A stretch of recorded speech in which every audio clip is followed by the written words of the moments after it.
We're going to look today at bracketing and specifically how that relates to your rule of thirds, kinds of light, figure ground, technical exercise that you have coming up. So I'm going to show you a little bit of a verbal explanation of the slideshow that I've provided to you. And we're also going to take a look at how this concept plays out when we're dealing with actual bracketed images, specifically portraits, in Lightroom. And so this demo precedes our portrait editing demo, so stay tuned for that, which will be coming up next. Cool. So let's open up the assignment to get started.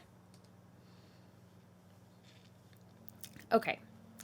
So on the rule of thirds, figure grounds, kinds of light, technical exercise, there are 4 parts that you'll be completing to show your understanding of the technical side of how portraiture works, how bracketing works, and framing within your camera, which hopefully will be really useful to you as you move into our second major project, doing a recreation of 4 different famous portraits, doing 4 different recreations.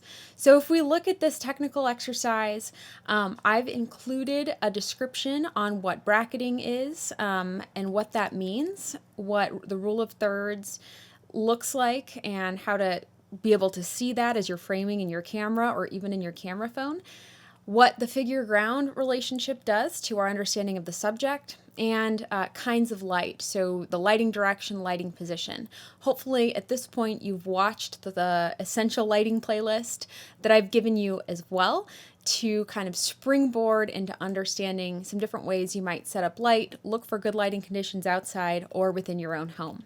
So moving forward, I want to spend some time on bracketing because we've spent time talking about the light meter and how, a proper exposure according to your light meter is at the 0 mark on that meter. Now, the news is the light meter is not always calibrated perfect. In fact, there's no such thing as a perfect light meter or a perfect camera. And that's where bracketing can come in to really help you hone in the best possible exposure.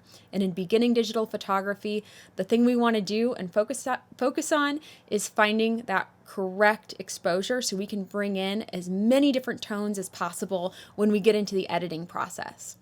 So what you'll do is when you're shooting in RAW, bracketing is essentially taking pictures of the same subject, but doing some that are right at the 0, some that are at the 2, some that are at the 3, and some that are at 4 points of being overexposed. Now, you're going to be adjusting your aperture or your f-stop settings, your aperture, f-stop, or shutter speed settings to make an exposure starting at plus 1/3, which would be right here, and then plus 2/3, and then 1 full stop overexposed. And you might be saying, is this wrong? Well, not exactly, because our eyes see light very differently than our cameras.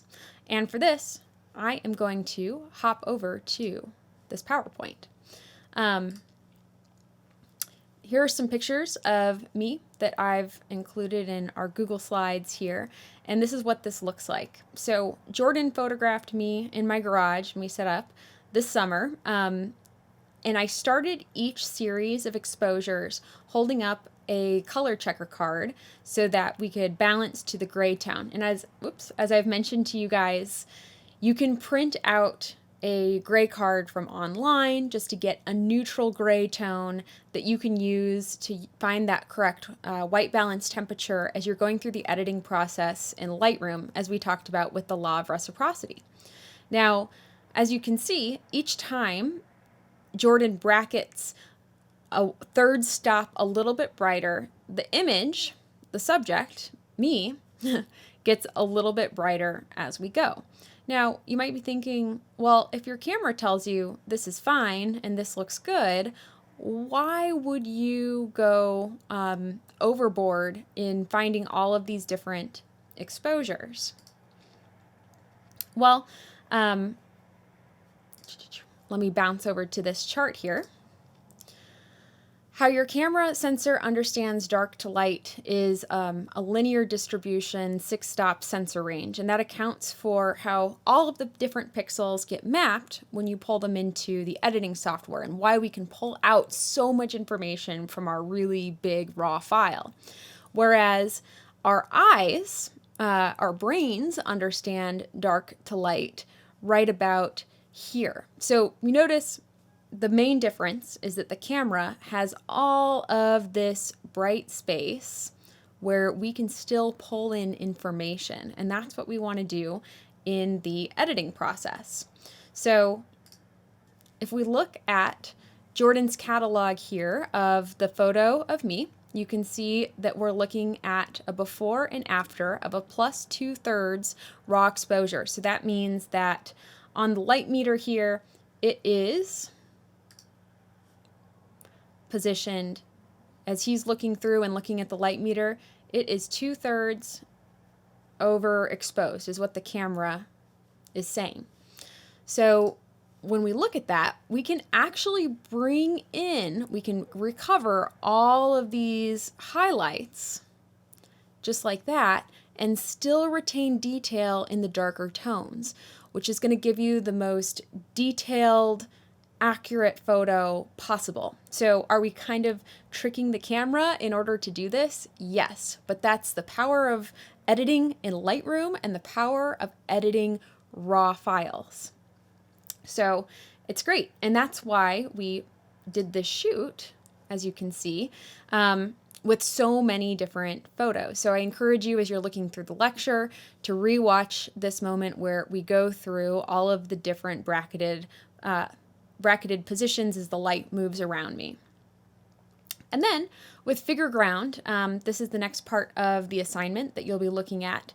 You're going to be experimenting with the relationship of your subject to their surroundings by changing your camera position. And this is specifically referring to where the horizon line is in relationship to your subject. So you can see here, we have the horizon line sort of above my head in this image by the lake, and then as the camera position changes, it really changes how the portrait is communicating. Like here, it definitely feels as though I'm part of the landscape. Here, it feels as though I'm sort of commanding, you're looking up at this person, you're looking up at me, and it really changes how the photo communicates. And we've put together these couple of GIFs to show how the image reads differently based on where the horizon line lands. And you can see this in some of these photographs by August Sander. We talked about him in our famous portraits lecture. The horizon line here behind these two boxers hits right below their knees, sort of like putting us a little bit more at eye level with these two guys. Here, we're a little bit lower than the chef here. He's sort of looking down at us. The horizon line is over here, kind of cuts through where you can see the line where the floor stops. Makes him really seem like the guy who is in charge in the kitchen, the head chef.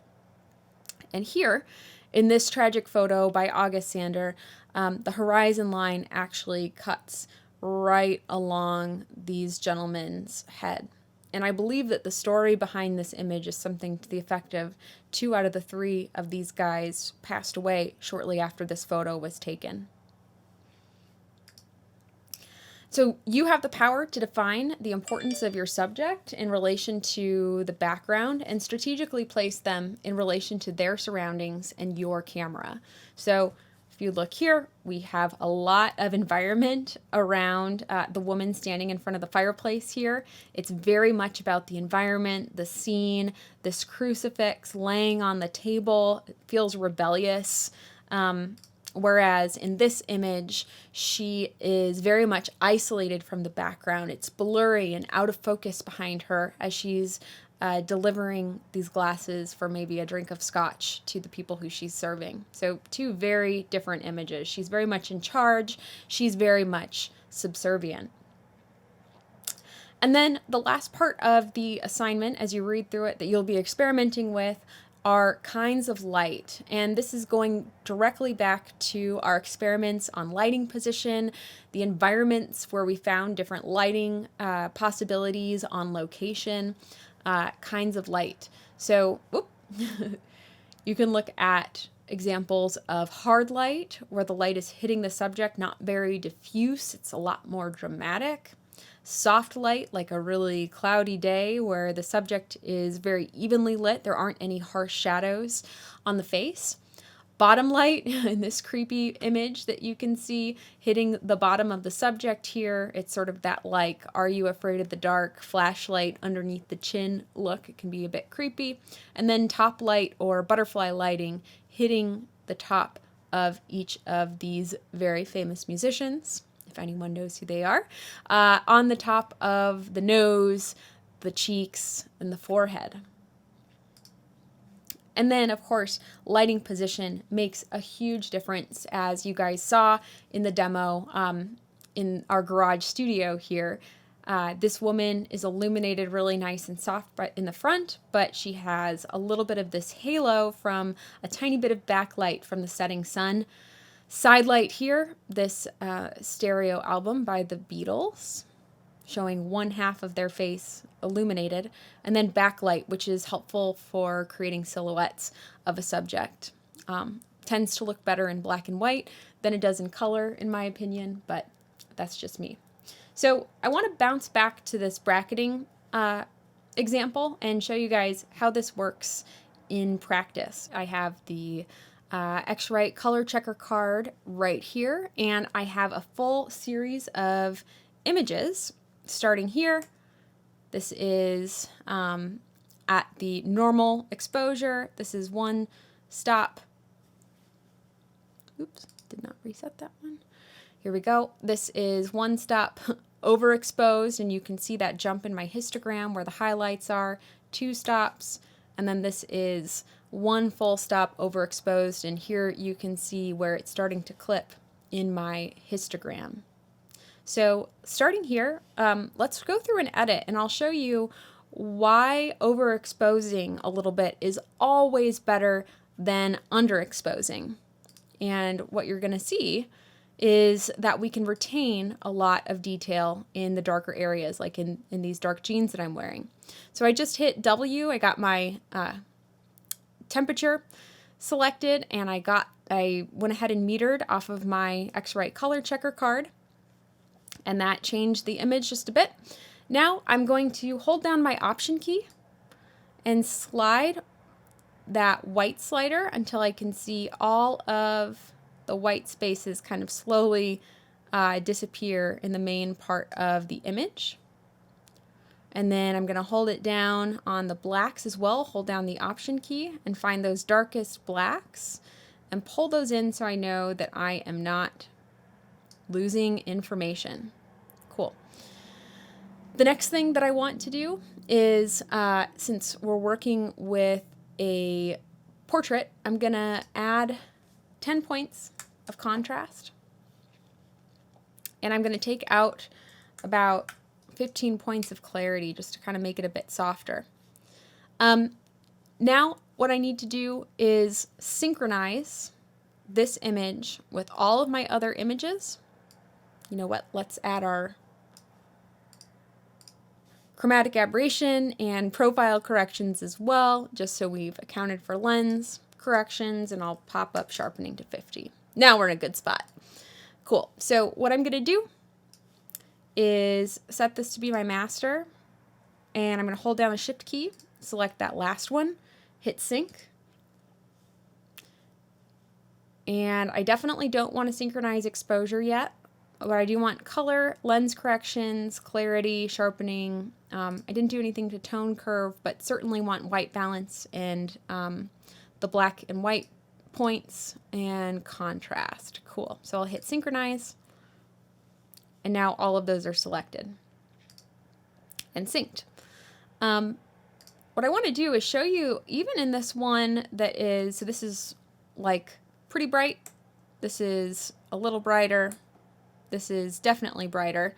I want to show you that even in this image, which is definitely overexposed, and you can see how bright it is here, I am able to pull down that exposure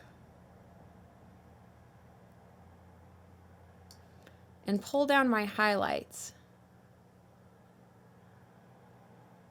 enough to recover a lot of the bright spaces that are left in this image. And now you can see how I've brought back a lot of that detail.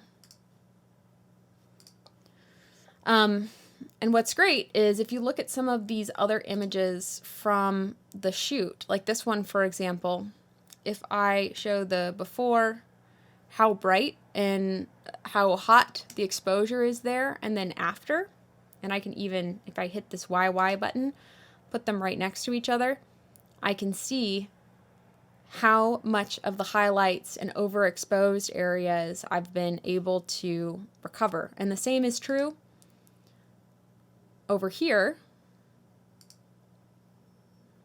in the image that I'm working on, which is pretty cool.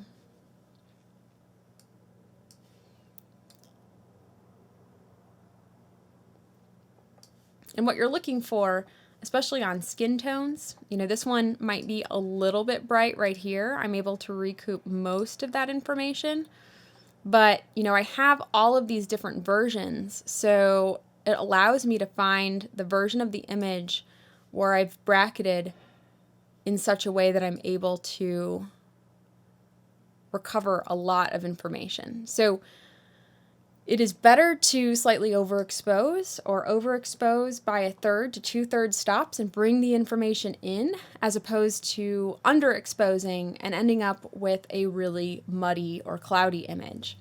And I can show you an example of that looking at one of these pictures with the light that is behind. The lighting position here was directly behind me. This would be like a backlight or a silhouette. Not so great in a studio portrait because you can see the light clear as day right there. But this could very well be a window behind me or the sun behind me, really, really bright.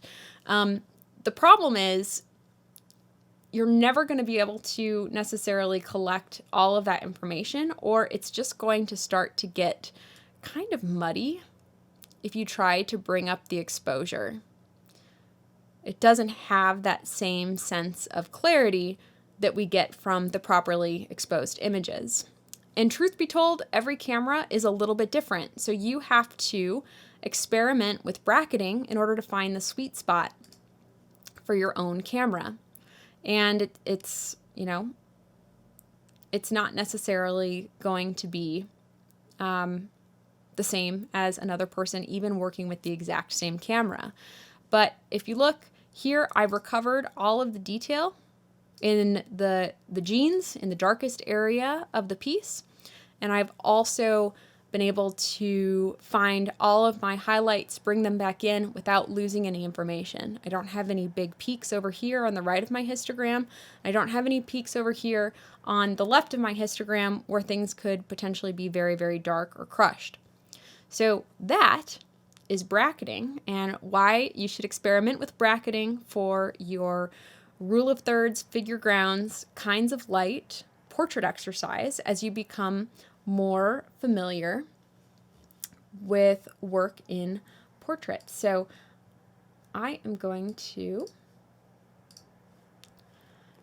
so I'm going to sign off here, but good luck working with bracketing, working with this exercise. If you run into any roadblocks or you have any questions about your camera or your light meter shooting in manual mode, you can always feel free to send me an email or a screenshot, and I'm happy to take a look at your work. So stay tuned. The portrait editing demo is next.